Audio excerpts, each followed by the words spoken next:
Saludos a todos y bienvenidos a un nuevo estudio bíblico. Les habla Danilo y Gloriana me acompaña, mi esposa, y desde Lakewood queremos darles una bienvenida a todos los de ustedes que semana tras semana nos siguen en este estudio bíblico. Emocionados porque hoy comenzamos un nuevo libro de la Biblia. Por cierto, Gloriana, uno de mis libros favoritos también en la Biblia. Me encanta. No sé qué te parece a ti, pero a mí me encanta. Yo creo que hay una cierta preferencia en la elección de los libros que tiene que ver con tu gusto personal. Bueno, no puedo negar que se me pregunta cuál libro podemos estudiar. Y bueno, este libro me encanta. Tiene tanto que enseñarnos. Es el libro de Nehemías. Es uno de los libros del Antiguo Testamento. Y lo que queremos hacer, por cierto, es revisar un libro del Antiguo Testamento y pasar después a uno del Nuevo Testamento, que por cierto va a ser muy interesante. No se los voy a decir todavía, pero el punto es, Nehemías es uno de aquellos libros que constituyen parte del bloque de libros históricos del Antiguo Testamento. Es decir, cubre las bases de la historia de la nación de Israel, pero más que de la nación, obvio, del caminar de fe de la nación de Israel. Y entonces, Nehemías es un líder espiritual con una trascendencia impresionante para Israel, porque él viene a fungir como prácticamente un gobernador en Jerusalén en una época de restauración para el país. Porque después de haber estado cautivos en Babilonia por 70 años, se cumple la profecía que decía que el Señor los traería de regreso a su tierra. Pero la reconstrucción de esa tierra que está desolada, la ciudad había sido destruida, el templo también, requería una valentía, una entereza, una fe, unas capacidades que Dios había puesto en un hombre que hasta el momento simplemente, casi nada, pero simplemente era el copero del rey del momento, el hombre más fuerte, el hombre más poderoso del mundo en ese momento. Él era el hombre que probaba los vinos que el rey iba a degustar después.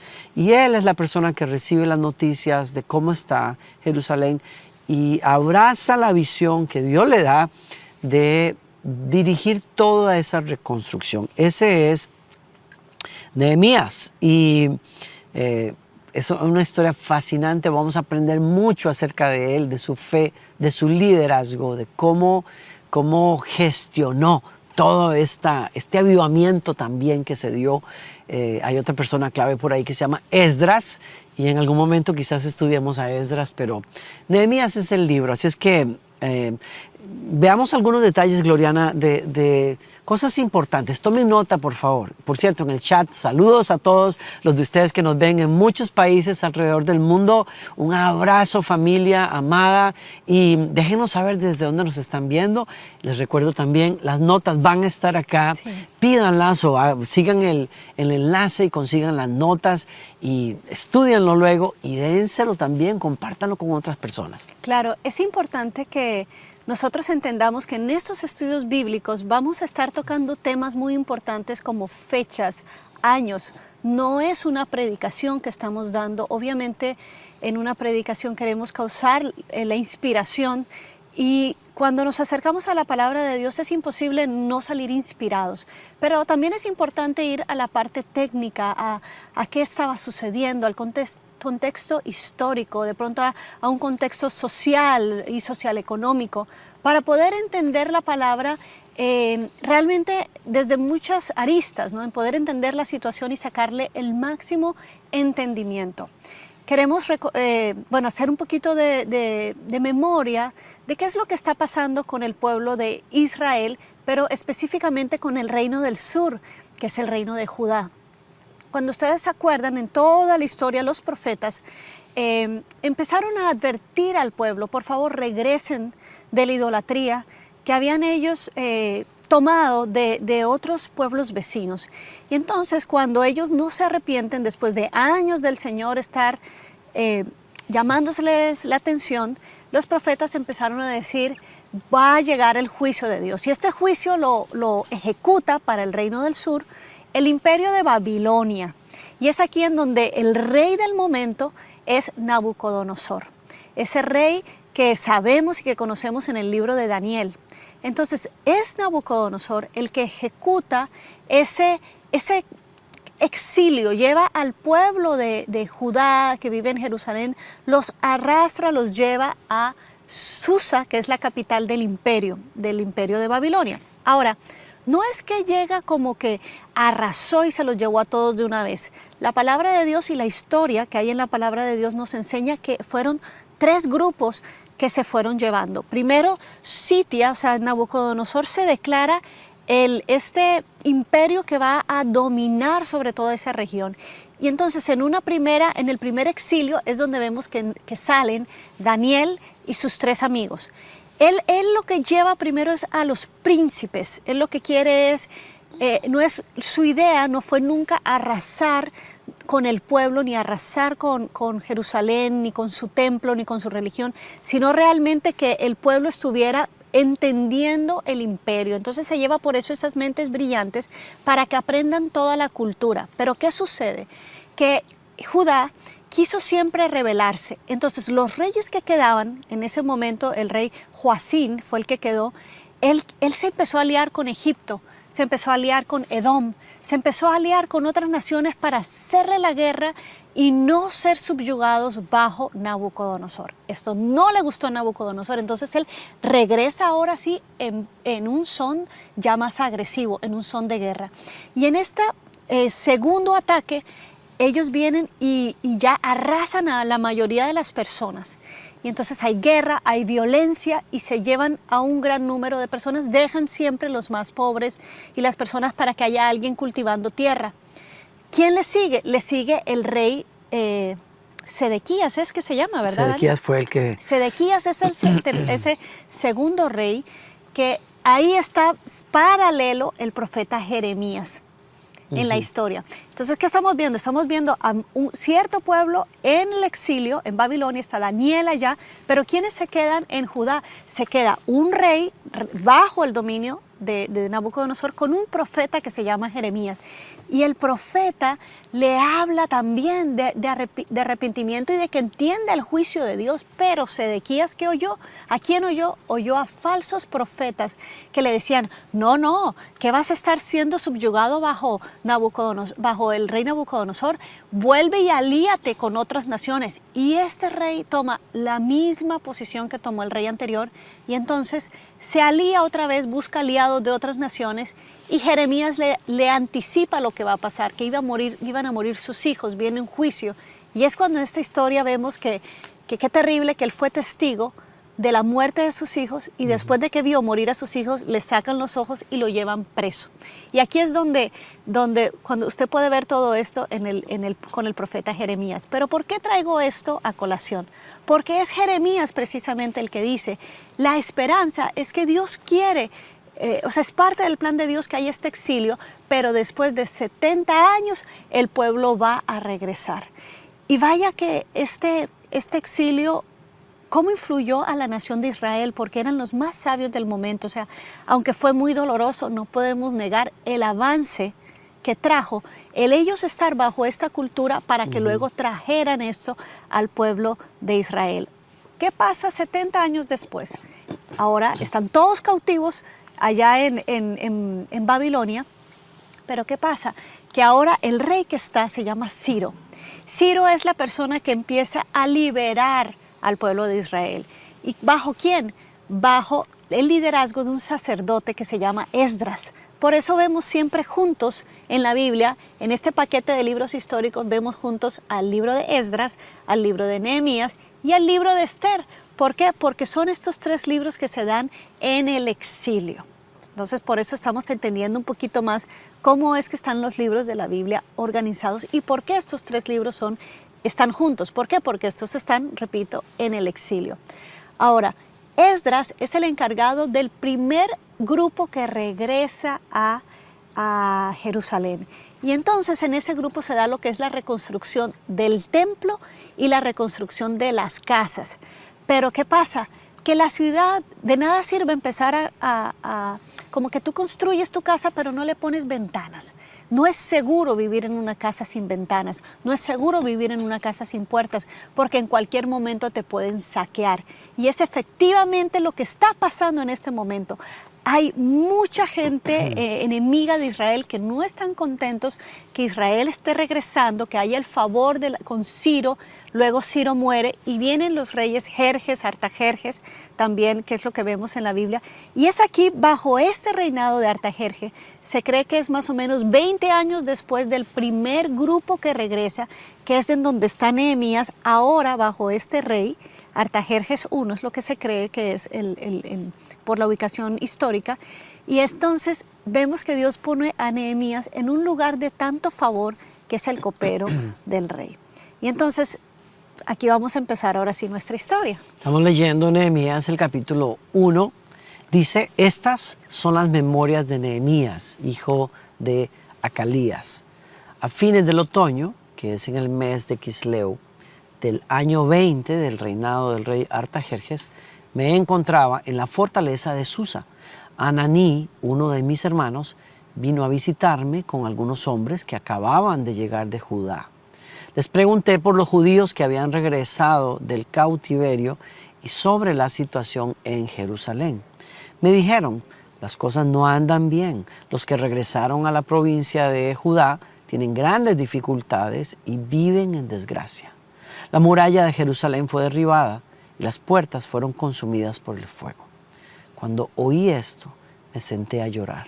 De hecho, durante varios días estuve de duelo, ayuné y oré al Dios del cielo. Es una historia que siempre me ha conmovido profundamente porque al yo tratar de entender un poquito el proceso de Nehemías, pues me hice la película. Yo siempre digo, ¿cómo habrá sido para él? Y simplemente caigo en cuenta de una cosa primeramente, y es un judío afortunado, ¿no? La logró en el país de deportación. Hizo la vida, hizo su vida. O sea, es el copero del rey, cómodo. Tiene un montón de privilegios que muchos de sus hermanos quizás no tendrían. Tomaba el vino más fino del pueblo. Buen vino. Y aparentemente, por lo que leemos después, era un hombre el que tenía el favor del rey, tenía que tenerlo para estar ahí. Pero el rey tenía una cierta afinidad y confianza con él. Y eso me parece genial. ¿Cómo sería para él escuchar aquellas noticias de cómo estaba su país, su nación y lo que sigue después, que es una profunda tristeza? Quizás como nos pasa a algunos latinoamericanos que vivimos en los Estados Unidos ahora y escuchamos de cosas que pasan en Latinoamérica, que nos duelen, situaciones y en algunos casos pues vamos a pedirle a Dios, Señor, haz algo, Señor, interven en estas situaciones. Y eso fue lo que hizo Nehemías, se dolió profundamente y nos da un tremendo ejemplo porque en vez de quedarse, mirar para otro lado, él tiene un profundo amor por su pueblo y se quiebra delante de Dios. Y es la primera lección que yo veo en Nehemías, ¿verdad? Sabe a dónde ir, sabe quién es el Señor, conoce al Señor y entonces se vuelve a Él en oración. Me encanta eso que estás diciendo porque me hiciste la película de estar yo aquí en este país. Tú eres de Costa Rica, yo soy de Colombia y bueno, cuando escuchamos sobre todo esto que pasó hace poco en Colombia, como yo viví ahí, yo sé cómo se vive, cómo se come, cómo es la gente. La belleza de Colombia, cuando veo que hay cosas que atacan o que amenazan a la seguridad y a la paz de mi país, a mí me duele, pero yo viví allá. Pero yo no sé si ese mismo dolor lo puede sentir mi hija, porque ella nació aquí. Para ella su tierra es esta. Sí. Nehemías no nació en Jerusalén. Nehemías nació en Susa. Sí. No sabemos exactamente en dónde, pero por los años sabemos que él nunca quizá había ido a Jerusalén. Y yo digo, ¿qué trabajo hicieron los padres? Así es. Para poder darle una identidad de un pueblo donde no naciste, donde nunca has vivido y donde no sabes ni cómo se ve. Sabes que hay ruinas.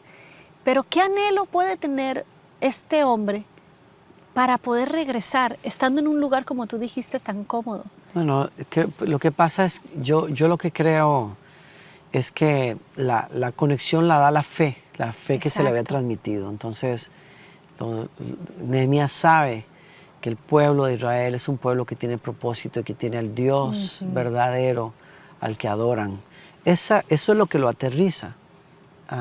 Y él sabe también, por lo que vamos a leer, quién es Dios, qué pasó con su pueblo y qué propósitos tiene Dios con su pueblo. Esa Y es la así ahora en el clave. verso 5, la clave, ¿no? Él dice, oh Señor, Dios del cielo, Dios grande y temible, que cumples tu pacto de amor inagotable con los que te aman y obedecen tus mandatos. Y es qué manera de abrir su intercesión. Este hombre ayunó, lloró, pensó, guardó silencio y luego se atrevió a hablar. Muy sabio, por cierto, ¿no? O sea, a veces nosotros le decimos a Dios cosas en medio de una angustia, en medio de un problema, y Señor, ¿y por qué pasa tal cosa? Él no, él guardó silencio, se Ayunó. quebró, ayunó y luego se atrevió a hablar. Y lo primero que hizo fue reconocer a Dios, adorar a Dios, decir, Adorarlo. yo sé quién eres tú, Señor. Tú eres un Dios como no hay otro, Me grande, encantó. temible, que eres fiel y cumples lo que Bello. dices. Y yo creo que así fue como, no sé, fue como decir, Señor, prepárate porque ahí te va. O sea, no te voy a pedir una tontería, no te voy a pedir una ocurrencia, te voy a pedir de acuerdo a lo que yo sé que tú dices de ti. Apeló al nombre de Dios, al El nombre de carácter de Dios, al Dios. carácter de Dios. Y esa es la adoración. Eso es lo que Sí. hacemos cuando abrimos nuestra comunión con Dios. Reconocemos primero quién es Dios. Porque si ustedes y yo no reconocemos quién es Dios, ¿de dónde vamos a agarrar nosotros para pedir? Sabemos que Él es Padre y por eso nos acercamos como hijos. Sabemos que Él es justo y por eso podemos pedirle, Señor, al respecto de la Interven. injusticia, etcétera. Acudimos al nombre de Dios, adoramos el nombre de Dios y luego venimos a Él con lo que necesitamos. Y en el verso 6, entonces Él abre el corazón. Dice, escucha mi oración, mírame y verás que oro día y noche por tu pueblo Israel. Confieso que hemos pecado contra ti. Es cierto, incluso mi propia familia y yo hemos pecado. Hemos pecado terriblemente al no haber obedecido los mandatos, los decretos y las ordenanzas que nos diste por medio de tu siervo Moisés. Es imposible que cuando nos acerquemos a Dios y reconozcamos su carácter, no quede evidenciado el nuestro. Cuando nos acercamos a Dios, que es la luz, nosotros podemos mirar. Entonces, en la luz, bajo esa claridad, podemos mirar realmente quiénes somos. Y esto es lo que nos permite tener una verdadera adoración. El ciclo de adoración es entender que Él lo es todo y que nosotros no somos nada realmente, y lo necesitamos a Él. Y podemos entender que su carácter es tan santo y tan puro que necesitamos otra cosa de su carácter, que es su misericordia y su gracia para que Dios nos perdone. Y me encantó porque Él no llegó a mostrarle de una vez las cartas a Dios y a exigir, sino realmente a hacer un examen y a decir, Señor, ¿sabes qué? Todo esto que hemos vivido no es porque pobrecitos somos víctimas, es porque nosotros mismos no las buscamos. Y por eso, Señor, yo te pido perdón por el pueblo, pero luego va más íntimo. Y Él dice, mi propia familia. Él sabía qué cosas de la ley de Moisés Él mismo no estaba haciendo. Pero cuando Él está delante de Dios, es que Él se puede dar cuenta. Y yo creo que esto nos sucede a nosotros cuando nos acercamos de Él, delante de Dios, tal vez con que Dios haga algo, pero en el momento debemos dejarnos impresionar por el Espíritu Santo para que Él diga, ¿y tú cómo estás? ¿Y qué hay o sea, en esta situación, qué parte tienes tú también? Porque es importante realmente ser justo. Si tú dijiste, si Dios es un Dios justo, es importante ver las dos partes y que nosotros podamos ver también nuestros errores. Hoy escuchaba en el devocional en la mañana un pensamiento que está relacionado con esto y la persona decía, cuando nosotros pasamos un momento difícil, siempre buscamos a alguien a quien culpar. Y la tendencia de los seres humanos es culpar a Dios. Y es decirle lo que dije hace un momento, ¿por qué? O sea, ¿por qué yo? ¿Por qué a mi familia?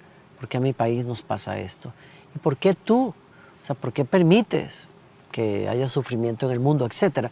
Eso es de humanos, eso es lo que nos pasa. Hasta en el libro de Job hay toda una declaración de esas verdades y de esas dudas en el corazón de los seres humanos. Pero Nehemías es un hombre de Dios, conoce a Dios y él se va no a sentimientos de culpa, sino a la realidad. Él mismo, lo que él admite que pasa o que está pasando con Israel, él dice, pasa porque es el cumplimiento de tu palabra que se cumple. Tu palabra es fiel, tú dijiste, si ustedes se vuelven, los voy a perdonar. Si no se vuelven, ustedes van a pasar un proceso de arrepentimiento, de purificación. De juicio, ¿no? Y después de purificación. Y entonces tiene esa sensatez. Y yo creo que esto no es una invitación para buscar culpables, sino, no es una invitación para llenarnos de culpa cuando hay cosas que salen mal, porque hay ocasiones en que las cosas salen mal y no tiene que ver con que tú hayas cometido un error o yo haya cometido un error. Hay cosas malas que pasan en el mundo, pero cuando hay una razón de fondo de que lo que está pasando se debe a que nos hemos alejado, lo más sensato que podemos hacer es tener la valentía de decir, Señor, esto está pasando porque cometimos un error.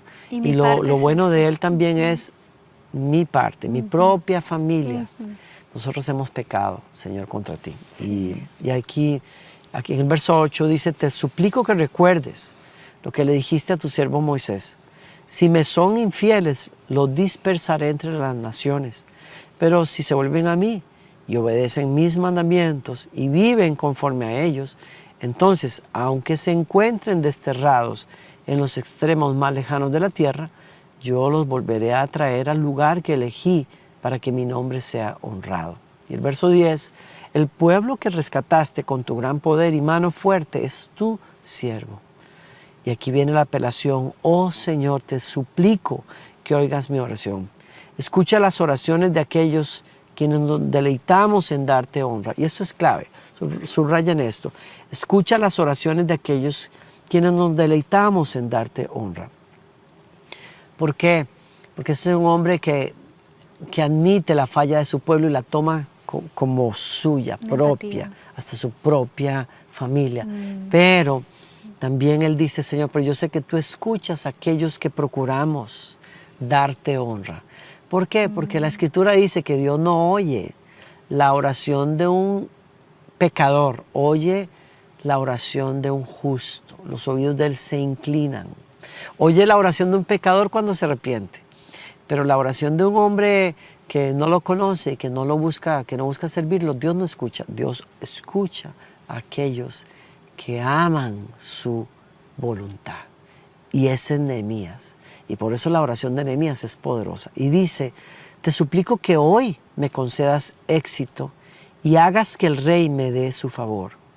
Pon en su corazón el deseo de ser bondadoso conmigo. Y entonces viene la bomba realmente. Y, sí, yo he reflexionado muchas veces sobre esta oración y digo, ¿cómo?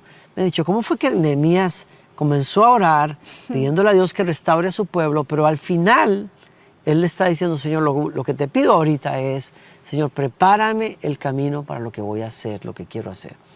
Y yo siempre he dicho que yo creo que Nehemías fue una persona que comenzó como muchos de nosotros cuando hay un problema. Señor, qué barbaridad, ¿cómo puede pasar esto en el mundo? ¿Cómo puede ser que tu pueblo, que fuera? Y yo creo que en ese proceso de ayuno y de silencio y de búsqueda, su perspectiva comenzó a cambiar. Yo creo en el poder de la oración, no solamente porque consigues cosas, sino porque la oración nos cambia a ti y a mí en el proceso. Yo creo que cuando Nehemías entró en ese proceso de búsqueda de Dios, en algún momento cambió su perspectiva, cambió la oración y comenzó quizás a decir, Señor, ya es tiempo porque tu palabra lo dice, Señor, cumple tu voluntad para con tu pueblo, porque sé cuál es tu voluntad. Así es que, Señor, levanta los recursos, haz algo al respecto. Pero conforme el tiempo pasó, al final yo creo que sintió la mano de Dios que tocaba el corazón de él y le decía, la respuesta a la oración que tú estás haciendo eres tú mismo. ¿Estás dispuesto tú a ir? Y ahí es donde me parece que es poderosa la oración, porque nos quiebra a nosotros primero y nos hace dóciles a la voluntad de Dios, incluso dispuestos a la voluntad de Dios. Así es. Al punto que dejemos de preguntar, Señor, ¿por qué no avivas? ¿Por qué no haces? ¿Por qué no mandas a un misionero? Y comienza Dios a tratar con nosotros y a decir, ¿y por qué no consideras tú ser la respuesta a lo que estás viendo en el mundo, a lo que estás viendo en tu familia? El primer cambio, como alguien lo dijo por ahí, el primer cambio que Dios quisiera hacer para cambiar el mundo es cambiarte a ti, cambiarme a mí primero. Y creo que ahí es a donde llegó este hombre cuando le dijo al Señor, Señor, dame éxito y haz que ese rey que es mi amigo me abra el corazón, sea bondadoso conmigo y me permita poder hacer lo que quiero hacer. Increíble, me encanta esto. Te suplico que hoy me concedas éxito. Cómo la oración lo transformó y le puso una misión clara. Una misión clara. Y yo creo que podemos empezar, él empezó con llanto porque el problema era tan grande que lo abrumaba. Yo creo que esto nos debe ayudar a nosotros a entender que la oración tiene que tener un ciclo que se tiene que cumplir todo. Pero muchas veces entramos solamente al primer punto de la oración y es donde desbordamos nuestro corazón y lloramos y todo, pero nos salimos muy rápido. Algo que me encantó de hoy, de la reflexión que hicimos en el devocional, es que a través de esta aplicación, es curioso porque cuando termina de orar, te deja música como por 20 minutos. Y en esa música, en ese silencio tan lindo, tan majestuoso, escuchamos a Dios. Y el problema es que salimos muy rápido de los cuartos de oración, de los momentos de oración. Le decimos a Dios como, ahí te dejo el encargo, pero no entendemos que necesitamos bajar y esperar que Dios nos diga qué hacer, que Dios nos diga cómo hacerlo. O que le preguntemos, enséñame cómo hacerlo, porque quiero glorificarte en esto. Quiero que tú te lleves la gloria en esto. Y que así como te pedí perdón, porque yo tuve parte en esto, que ahora lo veo, así yo te pido que tú me uses para ser parte de la solución. Quizá no vamos a hacer toda la solución, pero cada uno tiene su parte y su responsabilidad. Y yo creo que ahí es entonces donde el ciclo de la oración se cumple. En donde salimos de la presencia de Dios con una misión clara, con algo en nuestro espíritu que nos dice, este es el camino y esto es mi posición en esta situación que estoy viviendo. Qué hermoso esto. Me encanta porque cada vez que vemos la Biblia podemos traerlo siempre a nuestra labor como pueblo de Dios hoy. Nehemías siempre relacionó la necesidad de su pueblo como la propia y el deseo de Dios como el deseo propio.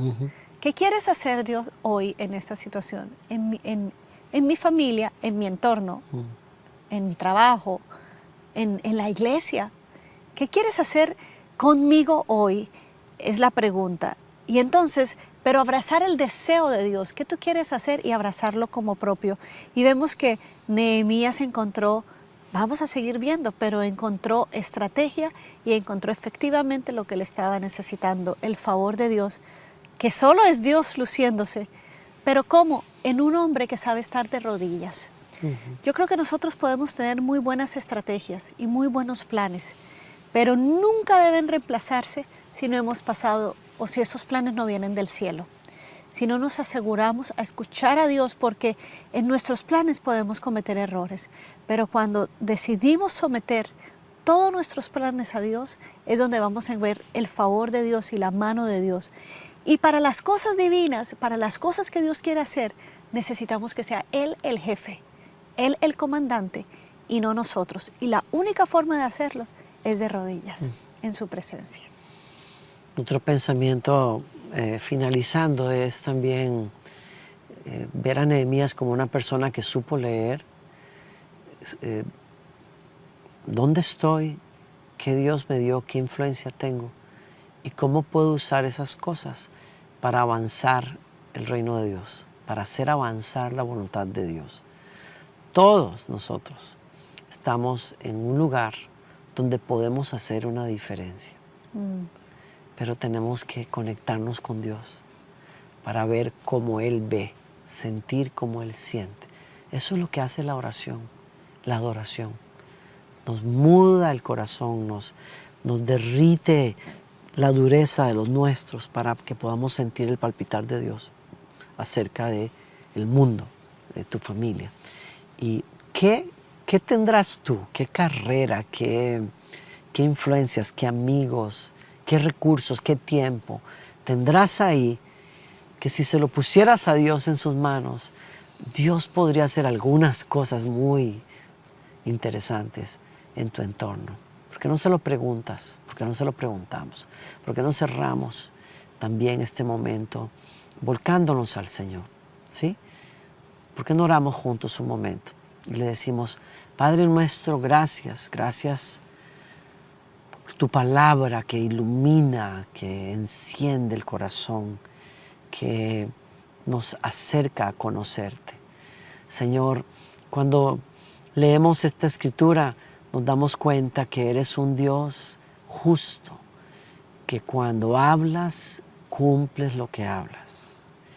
Señor, que quieres hacer siempre volver el corazón de la gente hacia ti. Siempre quieres restaurar, siempre quieres levantar, Señor.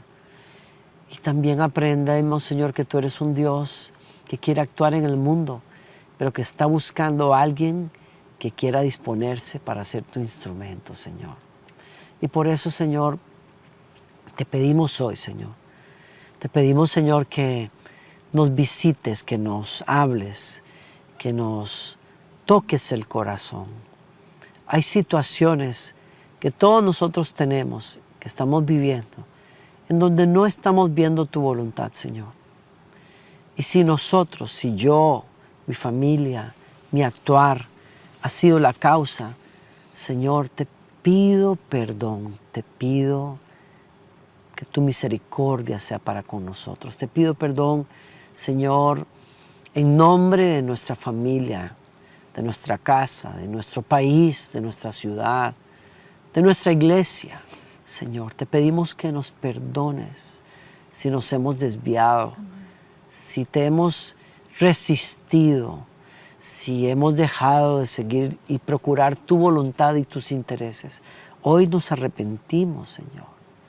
Te pedimos que nos des un corazón tierno para contigo, que nos des un corazón que ama más tu voluntad que nuestra comodidad. Amén, amén. Señor, un corazón que busca tu reino primero, Así es. más que nuestros deseos. Y desde este lugar te pedimos, Señor, ¿no será que tú quieres hacer algo a través de mí, Señor? Tómame en cuenta a mí, tómanos en cuenta a nosotros, Sí, cámbianos primero a nosotros y luego, Señor, llénanos el corazón de tus deseos y enséñanos cómo tú quieres, qué quieres cambiar en nuestro entorno, Señor. Y toma, Señor, nuestras vidas, nuestra influencia, nuestro círculo de influencia, mis recursos, mi tiempo, mi dinero, las cosas que tengo, las capacidades, la carrera, el trabajo, donde yo estoy. Y sírvete de eso para cumplir promesas que has hecho. Amén. Y concretar deseos que tienes. Sí, Señor. Para traer despertar, salvación, avivamiento, ¿por qué no? En el nombre de Al lugar Jesús. donde yo Sí, estoy, Señor. en el nombre de Jesús. Amén. Amén.